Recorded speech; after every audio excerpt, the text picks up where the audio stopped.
Hey guys, let's see how to record audio on your Tapo C320WS.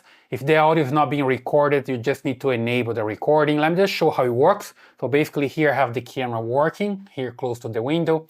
You see here that works with the Echo Show as well. I have another video showing how to set it up like this. And it's working here on my cell phone, okay?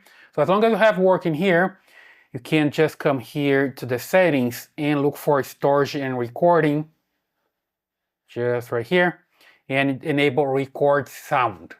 So that way it's going to record audio because the camera has a microphone back there and records audio and video as well. So super simple, and later you can just come here to playback and download, and you see that you can play back everything. Here you see that's recording by motion, by vehicle detection, and even by continuous recording. So I show how to set up this in another video if you want to record continuously as well, right? But it records everything, audio and sound. You just need to enable and you're good to go. I hope that helps.